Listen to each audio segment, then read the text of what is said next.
अध्याय 3 पाठ 3 शिक्षा द्वारा उन्नति की संभावना। परंतु क्या ऐसे करना संभव भी है?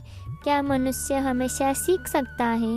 क्या यह सच नहीं कि सफलता और असफलता जन्म प्रदत्त योग्यता की अधिकता या इसकी कमी पर निर्भर रहती है और इस संबंध में हम कुछ भी नहीं कर सकते?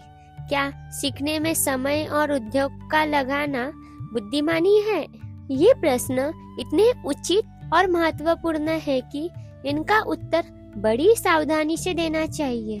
यहाँ इस बात पर जोर देना होगा कि सीखने के बारे में हमारे जो विचार है वे अटकल पंचू नहीं है।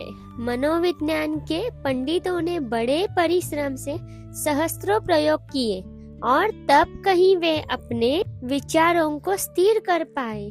इन बातों को अधिक से अधिक निश्चित रूप से प्रकट करने के लिए हम यहाँ पर कुछ तथ्य ऐसे दिए देते हैं जो सीखने के संबंध में किए गए वैज्ञानिक अध्ययन द्वारा भली भांति प्रमाणित हो चुके हैं। नंबर 1, यह सच है कि लोगों की जन्म प्राप्त योग्यताओं में असमानता रहती है। इससे जो शायद ही किसी को इनकार हो सके। एक मनुष्य के पास दूसरे की अपेक्षा अधिक प्राकृतिक मानसिक बल हो सकता है और यदि वह उसको सुचारू रूप से प्रयोग में लाए तो वह दूसरे की अपेक्षा आगे बढ़ जा सकता है। एक 10 हॉर्स पावर की मोटर गाड़ी कदापि उतनी अच्छी तरह नहीं चल सकती अगर परिस्थितियां एक सी हो जितना कि एक 80 हॉर्स पावर की गाड़ी। परंतु ऐसी अवस्था में क्या होगा जबकि छोटी गाड़ी तो भली भांति सफाई करके और तेल देकर उत्तम अवस्था में रखी जाए और बड़ी गाड़ी न हो, केवल इस बात से कि कुछ लोगों के पास आपसे अधिक मानसिक संपत्ति है। आपको अपनी कोशिश में ढिलाई कदापि न करनी चाहिए, बल्कि ऐसी अवस्था में तो आपको यह उचित है कि आप अपनी योग्यता और शक्ति के प्रत्येक कण से पूरा लाभ उठाएं। नंबर 2, सीखने के विषय पर जो हजारों प्रयोग किए गए हैं उनमें बहुत थोड़े में ही ऐसा हुआ कि सीखने से कोई उन्नति देखने में न आई। अधिकतर में तो काफी तरक्की हुई। अगर कोई मनुष्य सीखने की कोशिश करता है तो वह कामयाब भी हो जाता है। सीखने के उन कुल कार्यों की सूची देने का जहाँ पर की उन्नति की संभावना प्रमाणित हो चुकी है। अर्थ यह होगा कि प्राय जितने भी प्रयोग किए गए हैं उन सभी का वर्णन किया जाए तो एक असंभव कार्य होगा। कुल प्रमाण जो मनोविज्ञान ने जमा किए हैं इस विषय में शंका की कोई गुंजाइश नहीं छोड़ती। इसीलिए यदि कोई आपसे यह कहे या आपको स्वयं ही यह ऐसा संदेह हो कि अमुक योग्यता सीखी नहीं जा सकती, चाहे वह खुशखत लिखाई या सही हिज्जे करना या किसी विदेशी भाषा में दक्षता प्राप्त करना या दूसरे मनुष्यों पर शासन करना या उनसे काम करवाना हो, तो आपको स्मरण रखना चाहिए कि विज्ञान ने जिन बातों का पता लगाया है वे सभी इसकी विपरीत दिशा में संकेत करती है। नंबर 3, यद्यपि कोई मनुष्य एक काम को बहुत समय से कर रहा हो और उसको अच्छी तरह करने लगा हो तो भी वह उसमें तरक्की कर सकता है।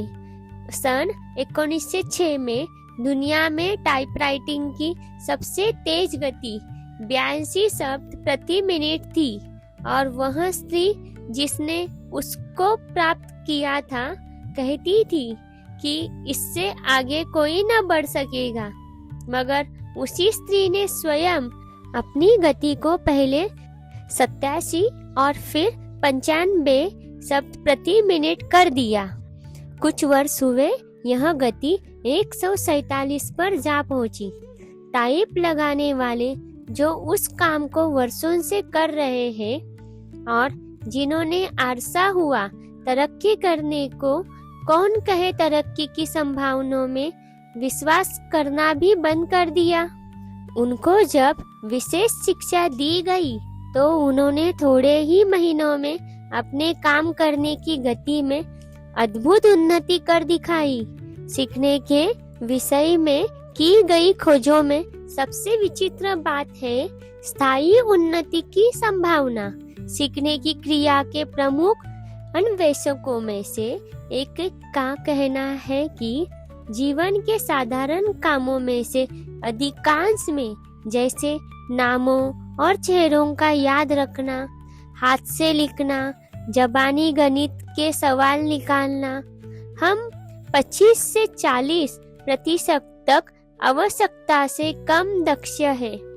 आपको अपने में ऐसी अयोग्यता सहन करने की कोई जरूरत नहीं और न कोई जरूरत यह विश्वास करने की है कि आप अपनी योग्यता की सीमा तक पहुंच गए हैं।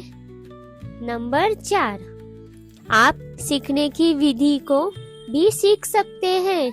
निसंदेह आप उस मानसिक संपत्ति को नहीं बढ़ा सकते जो प्रकृति ने आपको प्रदान की है। यदि आप में एक शक्ति है तो आप उसे 5 नहीं बना सकते, परंतु जो कुछ आपके पास है उसे आप इस्तेमाल कर सकते हैं। जहाँ ढिलाई हो उसे ठीक कर सकते हैं। गति शक्ति को व्यर्थ जाने देने से रोक सकते हैं। जिस दिशा में जाना चाहे जा सकते हैं। सीखना एक कला है जिसमें सुबोध और विचारपूर्ण प्रयास द्वारा निपुणता प्राप्त की जा सकती है। यह निपुणता वास्तव में प्राप्त करने योग्य है। मानसिक दक्षता का रहस्य है सीखना, पर क्या सफल और तेज सीखने की कला भी कोई गुण है? क्या मनोविज्ञान इस संबंध में हमारी कोई सहायता कर सकता है? अगले पाठ में हम जानेंगे। अध्याय 3, पाठ 4, दोहराना सीखने का कारण नहीं।